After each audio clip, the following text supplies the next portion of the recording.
乌克兰和俄罗斯的战争目前已经延续超过1个礼拜，而每天的局势变化都非常快。那今天就让我们一起来聊聊乌俄冲突吧。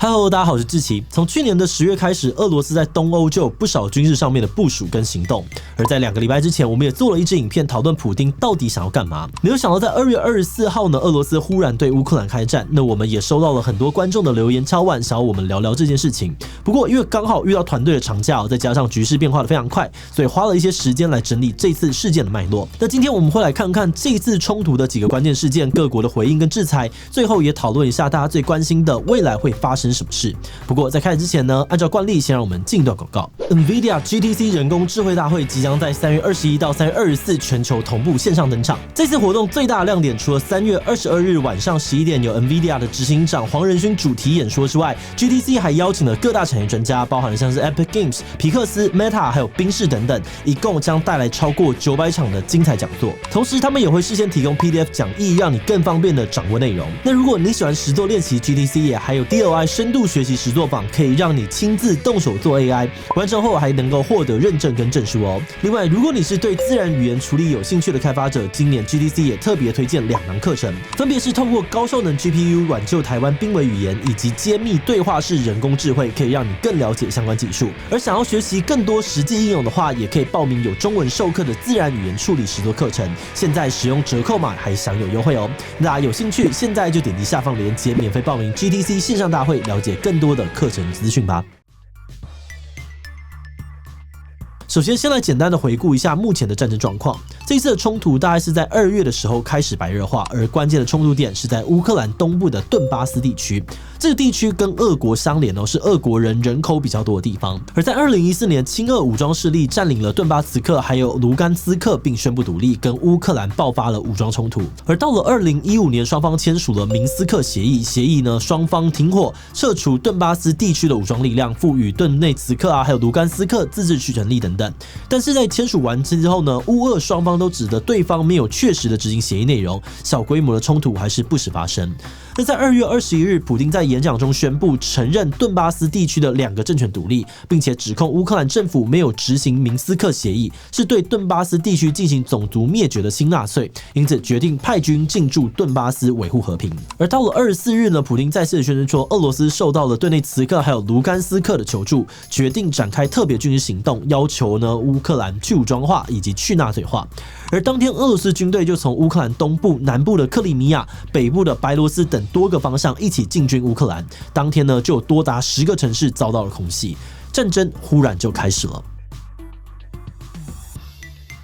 由于乌克兰之前不相信俄国真的会打所以刚开战的时候有措手不及的感觉。俄国利用空袭还有特种部队发起斩首行动，很快的就推进到了首都基辅市内。但这一轮行动已经失败，这边就不多谈。那目前俄军呢是以正面部队从北部、东部与南部的3条战线推进。在北部战区，乌克兰首都基辅是俄军的重要目标。俄罗斯透过白罗斯的进攻，虽然遇到了乌克兰顽强的抵抗，但是正在以优势的军力和密集的空袭，缓慢的包围基辅。而在东部的战区，俄军在亲俄的武装势力协助之下，成功的占领了大部分的顿巴斯地区。但因为这块地区本来就在对峙有乌克兰正规军长期驻守，所以得到的进展并不多。而在南边是俄军进展最顺利的地区，俄罗斯已经占领了沿海几座大城市，也跟东边的战线取得联络，正逐步的往北部跟西部推进。而至于制空权的部分，虽然俄军在第一天就宣称已经瘫痪了乌军空军，但是后来乌军仍然有零星的空军现身，而俄军也有一些军机被击落的消息。路透社引述的美方专家认为，俄军目前还没有完全的取得制空权。那目前乌俄双方进行了2次的和平谈判，但没有达成任何的实质协议。俄罗斯也逐渐的扩大对各个城市炮击的规模，从军事设施、政府部门、民生设施到民宅都有被攻击的画面曝光。根据乌克兰方公布的消息，目前已经有5800名俄军死亡，而俄罗斯的官方则是表示有498名俄军死亡，1500多人受伤。而乌克兰士兵的死亡人数呢，则是2800名。双方提供的数字落差比较大而根据《纽约时报》引述的美国军方预测，到2月28为止呢，至少已经有2000名俄军战死。根据联合国的报告，截至3月1日，平民死亡人数至少已经有227名，而其中还包含了15名儿童。另外呢，也有超过100万人逃离乌克兰，这个数字还在不断的上升当中。根据俄罗斯的说法，这场战争目标不是要占领乌克兰，只是要解除乌克兰的军事反抗能力，借此要求乌克兰承认克里米亚、顿内茨克、卢甘斯克主权，承诺不加入北约等等。而根据一开始的战况，美国跟欧洲的军事专家分析认为，俄军原定的战术应该是想要快速的斩首基辅，强迫乌克兰总理逃亡，然后再扶持自己的傀儡政权，压制后续的抗议等等。但因为呢，两国的军事力量差距很大，所以各国原本都认为战争很快会结束，但是乌克兰却成功的唤起了很强烈的抵抗意识，像是高层坚决不撤离，平民自愿参战抵抗等等，让这场战争撑得比想象中还要久，让国际的援助还有制裁逐步的到位，而俄国面对的压力也越来越大。因此，以现况来看，俄罗斯应该是想要快速的攻占战略的要点，或是快速的占领全境，然后结束战争状态。而乌克兰呢，只是必须要仰赖各国的军援，撑到俄罗斯的补给或是经济发生重大的危机，才有获胜的机会。当然，这是难得多。好的，那对目前的状况有大概的了解之后，我们接下来就更仔细一点，从军事、经济还有政治3个方面来谈谈目前的战况到底进行到什么阶段，而各国又有什么反应呢？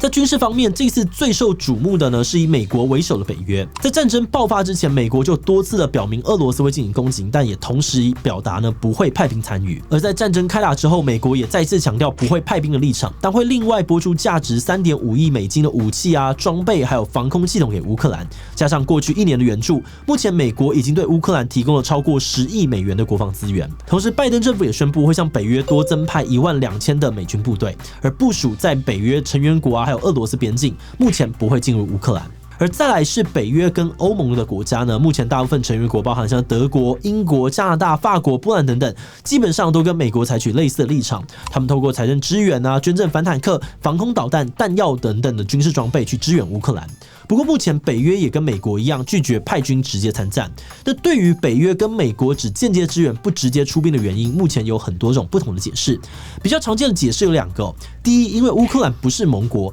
北约呢跟美国都想要独善其身，不想要卷入战争。但另外一方面，也有人认为呢，这是为了避免将冲突升级成对俄国宣战，引发世界大战或是核战。那无论原因是什么，目前各国直接的军事援助还需要时间才看得出作用，而力道更大的还是在经济方面的制裁。目前对于俄罗斯的经济制裁手段，每个国家都不太一样，但主要呢方向有3种。第一是从国际金融体系孤立俄罗斯，其中最严厉的措施呢是把多家俄罗斯的金融机构逐出国际银行的 SWIFT 系统。这个 SWIFT 系统呢有点像是国际银行之间的网路，但在网路被切断之后，俄罗斯要进行海外的交易跟转账，虽然不是做不到，但会非常非常的困难。而另外，美国、加拿大、日本、欧盟各国也决定冻结俄罗斯央行在海外的外汇储备。那同时呢，也禁止俄罗斯主权基金和多家大企业的金融活动。那第二是在贸易上面的管制。目前美国跟盟国对俄罗斯实行严格的出口管制，禁止所有含有美国技术的设备进口到俄罗斯。部分国家呢也禁止国民跟俄罗斯交易，禁止俄国航班从自己的领空飞过等等。而第三是针对个人的制裁，像是目前美国、欧盟、瑞士等等已经宣布冻结普丁和俄国政经高层的海外资产，影响大约300多人。上面的这些做法呢，主要目的是要瘫痪俄国政府用外汇储备来稳定卢布汇率的能力，让卢布的需求大减，造成货币的贬值，进而使俄罗斯的经济萧条。那这些手段真的有用吗？目前看起来呢，这些经济制裁手段确实有一定的效果。在战争和制裁开始之后，俄股的大盘一度崩跌超过 50%， 俄国的货币卢布呢也贬值接近 30%， 卢布变得不值钱，也让俄国各地呢出现挤兑潮，随之而来的还有进口商品的严重通膨。国际金融研究所预测今年俄罗斯的经济呢将至少萎缩 10%， 还可能会发生公债违约的危机。但普丁马上祭出非常强硬的手段，像是强制股市休市，禁止在俄国的外资卖出资产，还有要求俄国企业用80% 的外汇收入来买卢布等等。同时，俄国央行呢也大大的升息一口气呢从 9.5% 升到 20%， 想要从卢布兑换外币呢，还需要多付 30% 的手续费。这些手段呢，目的都是为了阻止卢布被抛售，不让卢布继续的贬值。而另外一个缓解制裁压力的重点呢，是来自于中国的援助。中国在战争爆发之后，拒绝加入任何的制裁，并且宣布开放俄国全境的小麦进口。而且中国呢，也握有俄罗斯第2多的外汇储备，能够一定程度的缓解俄国的压力。第三，《华尔街日报》分析也指出，虽然德国停止了从俄国进口天然气的北溪2号计划，但是目前欧美的制裁都没有碰到俄国最重要的能源出口，因为目前欧盟还有 40% 的天然气以及将近1/3的石油需求量都靠俄国供给，这就让俄国有了很强的筹码。那再加上国际能源价格已经高涨了好一阵子，在开战之后呢，更是直接飙高，持续为俄国带来可观的外汇收入。所以这场制裁能够撑多久，谁能够撑到最后，还有待观察。那最后是政治方面的战争，在战争爆发之后呢，乌克兰总理非常积极的向国际寻求援助。那这里我们主要谈谈联合国还有欧盟的态度。目前联合国呢同意拨款2000万美元作为乌克兰人民的人道救援行动。而在3月2号，联合国也罕见的再召开了特别紧急会议，最后以141国家支持、5国反对、35国弃权的压倒性票数通过谴责俄罗斯侵略乌克兰的决议，要求俄罗斯撤离。不过这个决议呢其实不具有约束力比较偏向政治上面的施压。而再来呢是欧盟，目前部分欧盟国家已经同意开放边界接受乌克兰难民，而乌克兰也向欧盟递出入盟申请，希望能够尽快的加入欧盟，取得欧洲更大的援助。现在这个申请呢已经获得了欧洲议会的初步同意，虽然要正式加入还需要很长的时间，不过乌克兰这个举动等于是在俄国跟欧洲之间更明确的表达了立场。那至于俄罗斯这边呢，俄罗斯内部至少有44个城市爆发了反战示威，超过4000人被捕。除了面对来自于欧美为主的国际制裁，不少民间的重要企业、体育赛事、联盟都被取消跟切断了跟俄国的关系，对民生的影响很大。而在国际上面，俄国最重要的盟友中国虽然没有参与任何的制裁活动，但官方也没有明确表态支持俄国这次的军事行动。在3月1号，中国外交部长王毅表示，收到了乌克兰请中国协助斡旋的请求，而目前外界呢也在观察未来中国会扮演什么样的角色。目前大家最关心的问题是未来到底会怎么收场？这个问题很难回答像是 CNN 呢引述了美国军方的情报研判，在这样的猛攻之下，基辅很可能在未来1-2天内沦陷，但战争可能也不会就这样结束，可能转入更难缠的城巷战或是游击战。因此，不少人担心说，俄国会不会进一步的将冲突升级，演变成核武战，或是将战火波及到邻近的北约国家，卷入北约和美国，演变成世界第3次的大战。那目前答案没有人知道，只能说呢，俄罗斯确实有能力做到这些事情，因此各国也都在高度的戒备。不过相比这些比较不确定的事件，这次冲突有个比较明确的结果是更严重的通货膨胀的问题，因为各国在疫情之后都面对着原物料短缺跟运输瓶颈的问题，导致通膨呢居高不下。而乌俄是能源、粮食还有一些金属原物料的大国，现在战争中断生产，再加上经济制裁影响到运输和金融系统，预计呢会让通膨雪上加霜。这个看似很遥远的战争，其实离我们非常接近。那今天因为时间的关系，今天我们的整理就到这边了。